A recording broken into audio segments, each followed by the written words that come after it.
video, we're talking heat.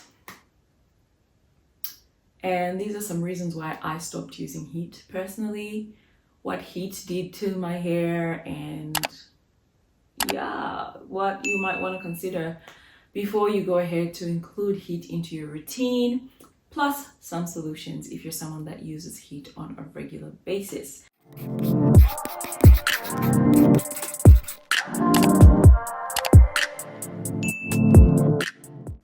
All right, so heat is the enemy. I'm just gonna say I truly believe that. I know there's people that have been able to grow their hair with heat, that have been able to heat train their hair. And I've done videos in the past where I spoke about how heat can be helpful to help you retain length. But girl, experience, it teaches. Experience is the best teacher, and I have learned some lessons. And I've learned them the hard way because, yeah, I endured some setbacks because of heat. And I'm just here in this video to raise the alarm just so you don't incur the same, if at all heat is a part of your routine, and also to give you guys some solutions. So let's get into it. First things first, why is heat a problem?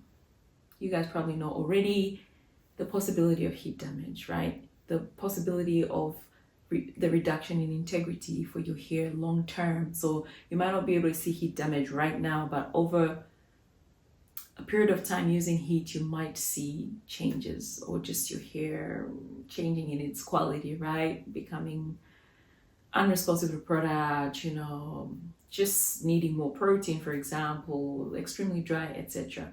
So heat can actually do that to your hair long term. The other thing with heat is that obviously, depending on how much heat you're using, girl, it does dry the hair. Heat really just sucks all the moisture you put in. I mean, I know you've moisturized, you've sealed the cuticle great.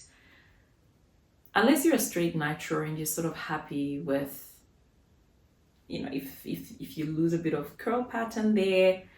But yeah, heat sucks the moisture out of my hair.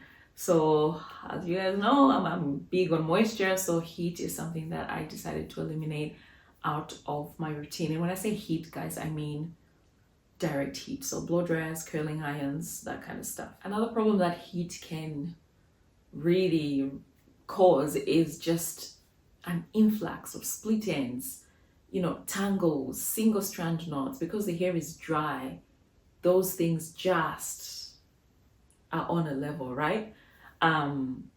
Particularly the split ends, guys. When I used to use heat, I didn't use heat on a routine, right? But with one blowout, this is what I'm talking about. With one blowout, I've done videos where I've shared, like how to stretch your hair with heat, and I used I can't remember what tool I used, but it was that brush that Revlon, One Step Revlon, I think it's called. Loved the results. A week or so later, 2 weeks, split end galore. And when I say split ends, I mean at the ends and mid shaft splits. I was just like, okay, and yeah, I don't know, maybe I did something wrong. But you guys let me know. Have you experienced this where you use heat and then next thing there's just so many split ends in your hair? I've experienced that. And maybe I didn't use enough heat protectant.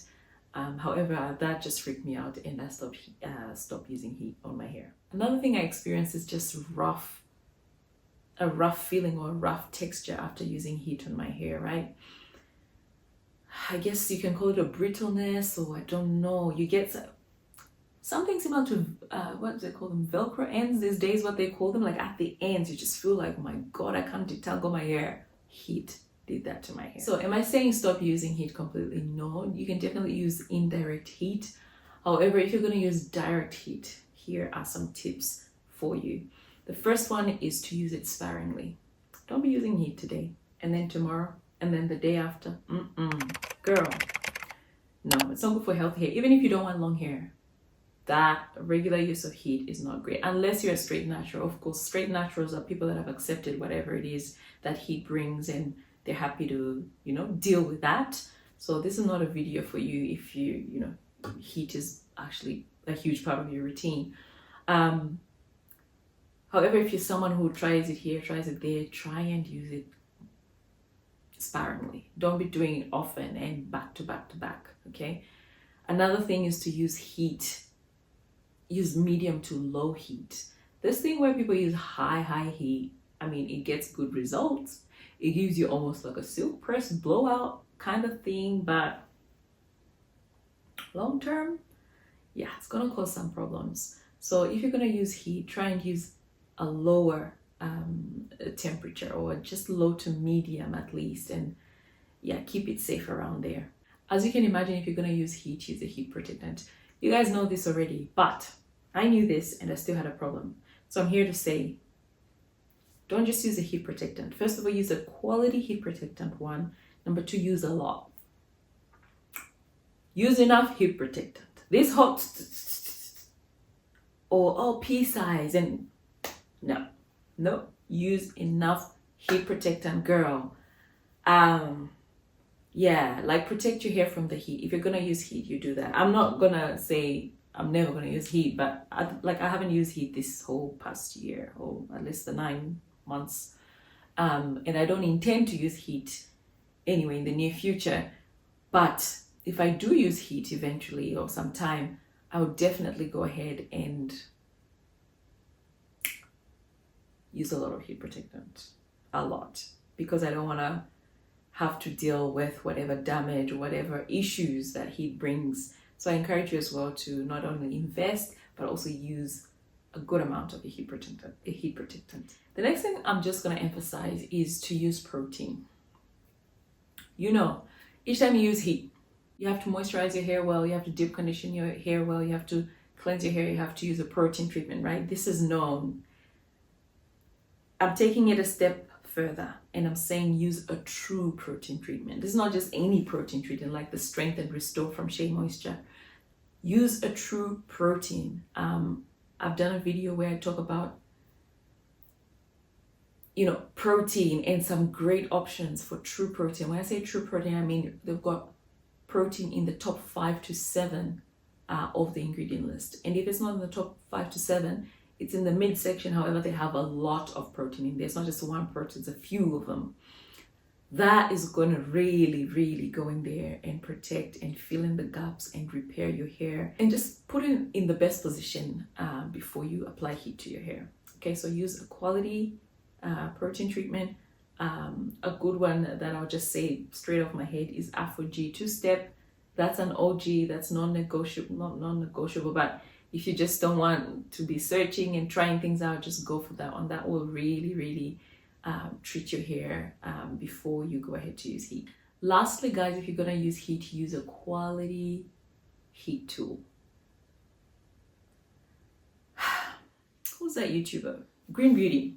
Green Beauty did a series where she spoke about, I think it was blow dryers and curling irons and, you know, different types and which one's best and what does what. She's really knowledgeable and detailed, and she uses quite a few of visuals, so it's a really engaging experience when you learn. So I encourage you guys to check that series out.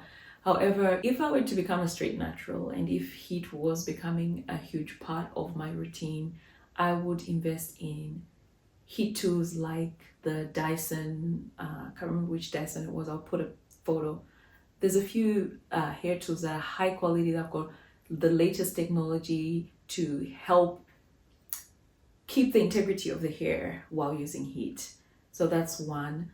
The other one that comes to mind is the Revair. Revair is a good one. I know they don't sell it in other countries like Australia, so I can't use it here. But if you have access to it, UK, you know, the USA, you guys have got those privileges, go ahead and invest in something like that if heat is a huge part of your routine. Guys, I hope this video was helpful. I hope it gives you some kind of confidence and, you know, information to move forward cautiously and carefully if you're going to use heat on your hair. Until next time, it's Coily Diaries. Bye.